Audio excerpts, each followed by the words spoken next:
vendo as consequências desse grande mistério, desse Deus que se encarnou, veio morar no meio de nós, no seio da Virgem Maria, se fez homem, e que deu vida por todos nós, e está vivo, ressuscitado, e nós somos chamados a ser testemunhas dele. Como vocês sabem, os discípulos de Jesus tinham feito milagres, curado o paralítico na porta do templo, e dali o povo veio para escutar a pregação de Pedro e João.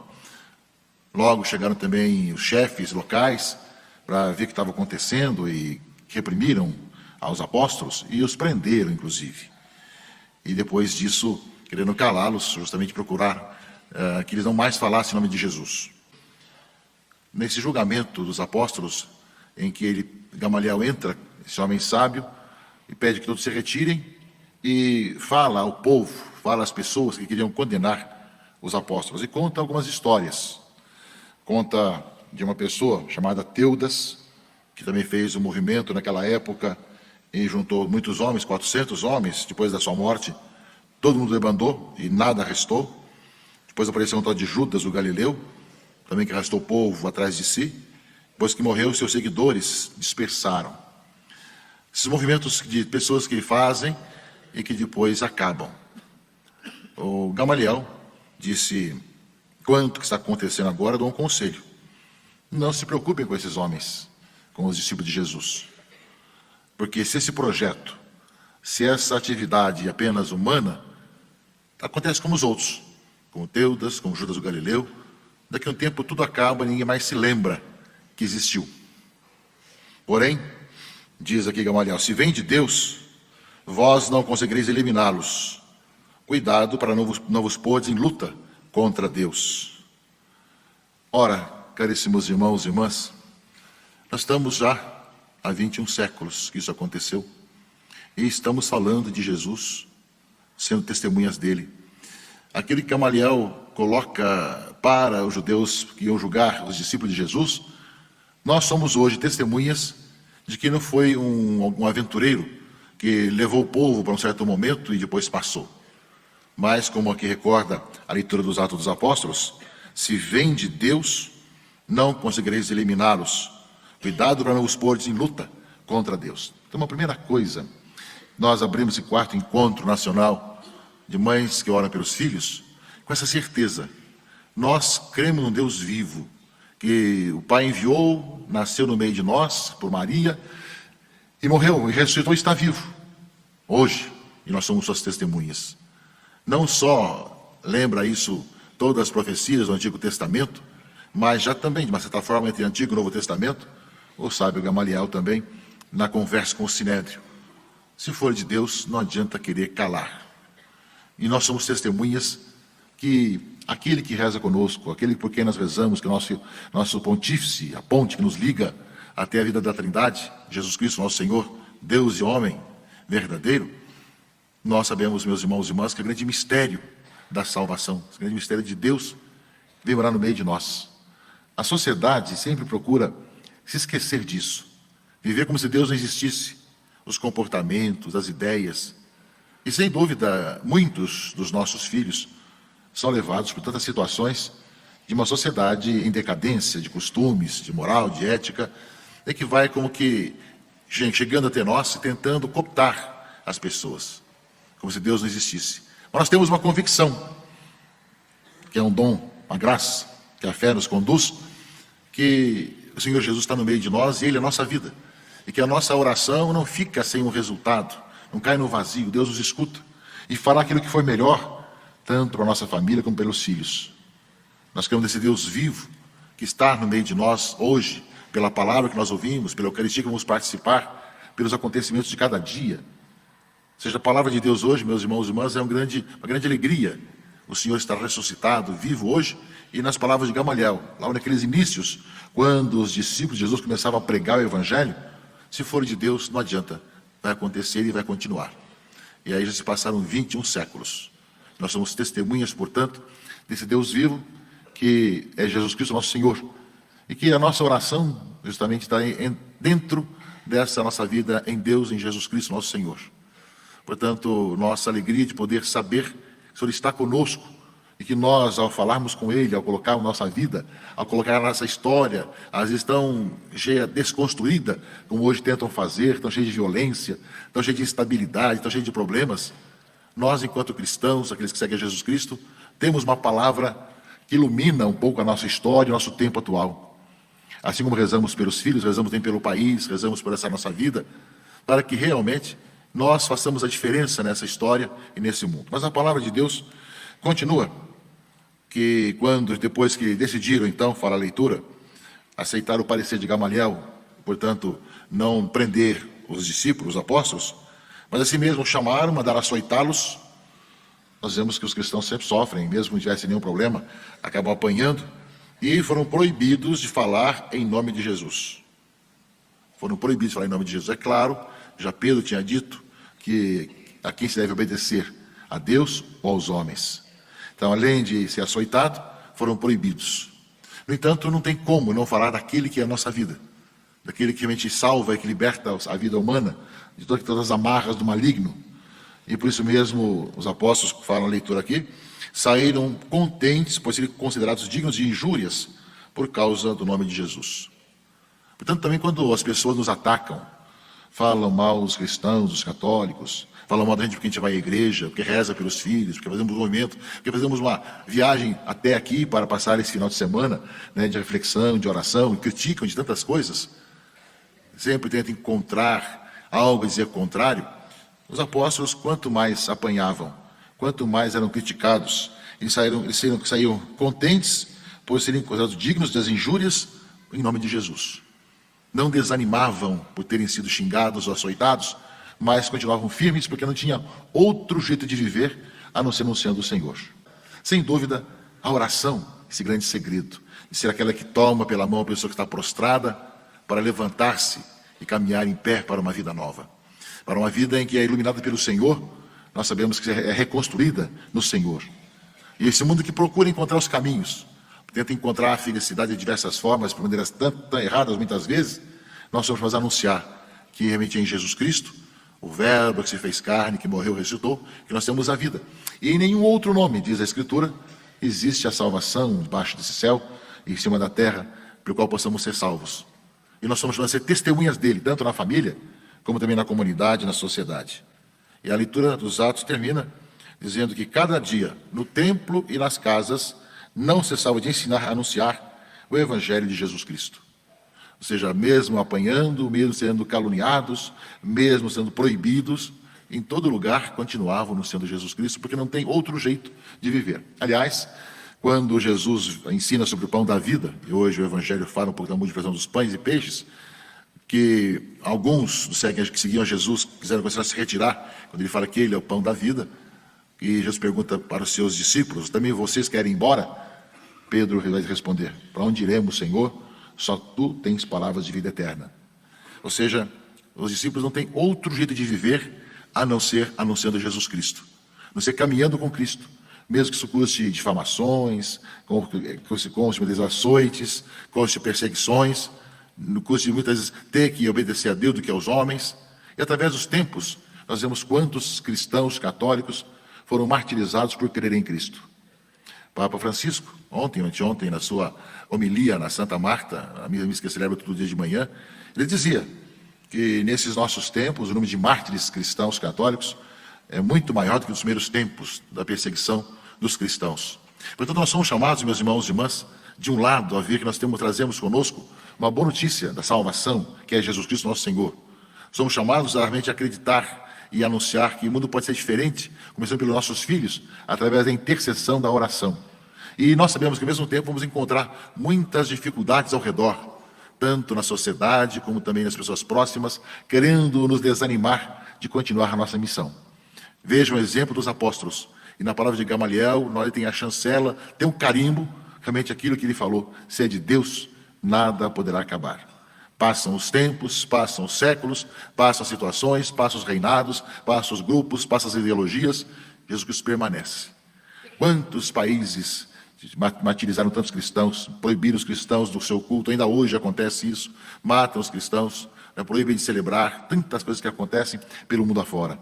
Mas ao mesmo tempo, quanto mais se proíbe, mais permanecem firmes os fiéis. E em outros países, talvez não seja tão proibido assim, tentam nos envergonhar com difamações, com mentiras, com notícias falsas, com tantas situações, como que querendo que nós também paremos de falar de Jesus Cristo, paremos de anunciar Jesus Cristo. Quanto mais atacados, quanto mais experimentamos as situações, mais nós anunciamos aquele que é a vida de Jesus Cristo e vemos acontecer que através da intercessão, da oração, quantas maravilhas. Eu creio também que vocês que estão aqui, as mães que rezam pelos filhos, devem ter já visto, e seria interessante escutar quantas experiências de ver realmente a ação de Deus pela intercessão da oração da mãe, que realmente trouxe essa criança no seu ventre, tem uma ligação toda especial, e que através da oração faz chegar ao coração de Deus as intenções pelo seu filho e pela sua filha. Portanto, essa confiança nesse Deus que se revelou a nós, que vem até nós, que nós somos chamados, meus irmãos e irmãs, a continuar testemunhando e vendo que esse mundo novo, que nós cremos que vem pela ressurreição do Senhor, vai acontecendo cada vez mais, quanto mais nós anunciamos Jesus Cristo. E cabe a nós, justamente, né, vendo que o Senhor que é a nossa luz e salvação, não ter medo de ninguém. O Senhor é a proteção da minha vida, perante quem eu tremerei, né? Fala o Salmo de resposta. Confiamos no Senhor no meio de todas as provações. Por isso, continuo vivendo no Senhor. Habitar na casa do Senhor, que é justamente o Salmo de resposta e o refrão. Continuar firmes nessa nossa caminhada. Mas, ao mesmo tempo, também, meus irmãos e irmãs, o Evangelho de João, capítulo 6, que vai começar depois toda a questão do discurso do pão da vida, mas começa com a multiplicação dos pães, também nos fala de um sinal que aparece nos vários evangelhos. Né? Jesus está diante de uma multidão faminta e não tem como saciar a fome, diz a leitura aqui, né? Precisavam de um dinheirão, nem 200 moedas de prata bastariam para dar um pedaço de pão a cada um. Era muita gente, como ia saciar a fim de tantas pessoas? E ali o menino tinha 5 pães e 2 peixes. Só se senta, Jesus toma os pães, dá graças, distribui, faz o mesmo com os peixes e distribui até que todos fiquem satisfeitos. E ainda do que sobrou, os pedaços que sobraram, encheram 12 cestos. Né? Ou seja, esse milagre de Jesus, esse sinal em João, que abre depois toda a questão sobre o pão da vida, é o próprio Jesus Cristo, que realmente se dá a nós como alimento, que se multiplica para todos nós, e ele vai dizer isso depois: eu sou o pão da vida, quem crê em mim tem a vida, minha carne é comida, meu sangue é bebida. Nós sabemos que aquele que nós cremos, e que, como Gamaliel dizia, se for de Deus permanece, e nós sabemos que é. Então, realmente Jesus Cristo é o Senhor, que é a nossa vida, é o nosso alimento. Porém, meus irmãos e irmãs, do outro lado, ao mesmo tempo que nós sabemos que Ele é o pão da vida, Ele que alimenta a multidão faminta e necessitada, nós temos também essa necessidade de hoje de transmitir isso aos outros. Temos aqueles que são os porta-vozes para anunciar como que isso vai acontecendo nessa nossa sociedade. Se de um lado nós sabemos que Jesus Cristo é o pão da vida, aquele que se dá a nós como alimento, e realmente é aquele que é essa multidão faminta e necessitada, né? Realmente é toda a população que busca a Deus, busca a sua própria vida, tenta entender, compreender a sua própria história, e nós sabemos que é Jesus Cristo.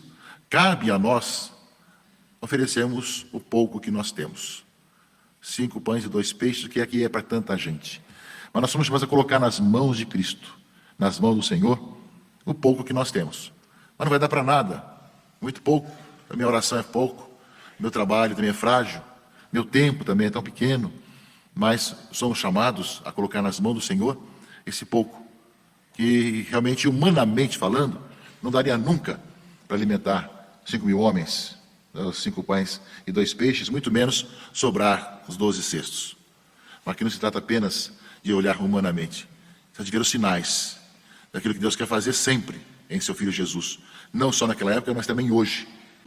Sabemos que os jovens são os mais atacados por todos os lados, para serem cooptados para o mal, para o pecado, né, para poder fazer com que pensem longe de Deus. Pode parecer que nós temos muito pouco, de tantas forças que hoje existem, né, tanto na comunicação como nas ideologias, nos aparelhamentos que existem hoje, de levar os nossos jovens para os descaminhos do mal e do pecado. Pode parecer que nós somos muito pouco, temos muito pouco para resolver e ajudar a resolver. Nós somos poucos nessa situação, embora temos muita gente hoje, mas diante de tantas situações, parece que além de sermos poucos, temos pouco a resolver nossa pobreza. No entanto, essa criança, esse menino, com 5 pães de pobre, de cevada, e 2 peixes colocados nas mãos de Jesus, alimentou toda aquela multidão. Também nós, crescemos irmãos e irmãs, sabemos que é Jesus Cristo o pão da vida. Ele quem quer ser e que deve ser o alimento de toda a humanidade, encontrar na palavra, na Eucaristia, nos acontecimentos. Mas nós somos chamados a colaborar, a fazer a nossa parte. O que nós temos é pouco, mas nós somos chamados a colocar isso nas mãos do Senhor. Pela vida, pela consagração da nossa vida, pela nossa disponibilidade, né, de colocar nas mãos de Jesus os poucos pães e os poucos peixes que nós temos.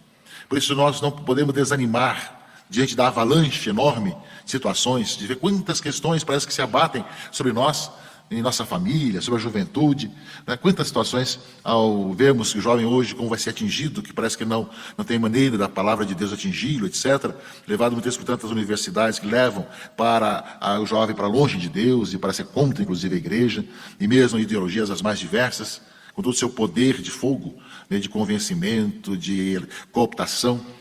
Nós somos chamados justamente a ver que nós temos o dom do Senhor, a ação do Espírito Santo, de ver que nós fazemos a nossa parte, mas Deus faz infinitamente muito mais com aquele pouco que nós temos e somos. Portanto, os 5 pães e 2 peixes não daria nunca para alimentar os 5.000 homens, mas nas mãos de Jesus, quando oferecido nas mãos de Jesus, alimentou e sobrou. Assim também a nossa vida. Também nosso trabalho com a juventude, nosso trabalho com os filhos. Pode ser muito pouco, mas você está rezando, faz um momento de oração, pode ser. O que é isso para salvar, tirá-lo da situação de droga, a situação que nós temos de longe de Deus, ou de problemas que existem? Essa juventude tem outros caminhos. Pode parecer pouco, mas justamente nas mãos do Senhor se multiplica e alimenta e faz maravilhas. E nós sabemos que depois, continuando a leitura de João 6, vamos chegar depois também, aquilo que eu dizia sobre o pão da vida e a palavra de Pedro. Para onde iremos, Senhor? Só tu tens palavras de vida eterna. Mas nós somos chamados a continuar perseverando e oferecendo o nosso pouco ao Senhor. A nossa oração, a nossa intercessão, a nossa presença, a nossa proximidade, sabendo que desses poucos que nós oferecemos ao Senhor e colocamos nas suas mãos, as maravilhas acontecem. E em levando a juventude a esse encontro com Cristo, ao encontro com o Senhor, a experimentar o amor de Deus, a experimentar a beleza da graça de Deus na sua própria vida, nós vamos vendo também que eles vão ser testemunhas de Jesus Cristo que está vivo hoje. E são jovens que irão catequizar os outros jovens, como lembrava São João Paulo II. Jovens convertidos, jovens com a experiência de Deus, jovens com a experiência de poder reconciliar-se com Deus e com os irmãos, e terem sido reconstruídos, né, no Senhor. E nesse ano, lembrávamos isso na carta que enviamos ao Santo Padre, na nossa 56ª Assembleia dos Bispos. Nós lembramos que faz 40 anos que a imagem de Nossa Senhora Aparecida voltou aqui ao Vale do Paraíba, depois de ter sido fragmentada em mais de 200 pedaços. Né? Todo mundo recorda desse episódio. Se juntou e novamente foi colocada no seu lugar. Nada, né, deve nos desanimar, por mais que possa estar fragmentada a nossa vida, ou fragmentada a nossa sociedade, tanta violência, tantos problemas. Nós somos chamados, enquanto igreja, enquanto cristãos, a oferecer o nosso pouco ao Senhor, e nós temos que falar desses monte de fragmentos que está reduzindo a nossa sociedade, também a nossa juventude, novamente um homem de Deus, pessoas novas, como também os artistas fizeram da imagem da Nossa Aparecida de volta com seus vários fragmentos. Essa certeza deve nos unir cada vez mais, e aquele pouco continuarmos firmes para entregar ao Senhor, nas mãos do Senhor, aquele pouco que nós temos, porque é desse pouco que as maravilhas acontecem. Deus podia fazer tudo do nada, mas quis utilizar os 5 pães e 2 peixes. Ele pode fazer maravilhas do nada, mas quer utilizar sua oração, sua intercessão, sua presença, sua proximidade para fazer maravilhas. E para confirmar aquilo que Gamaliel disse, se é de Deus, permanece. Mesmo proibido de falar ou com perseguição, aí que acontece ainda muito mais, né, o grande anúncio do Evangelho de Jesus Cristo nosso Senhor.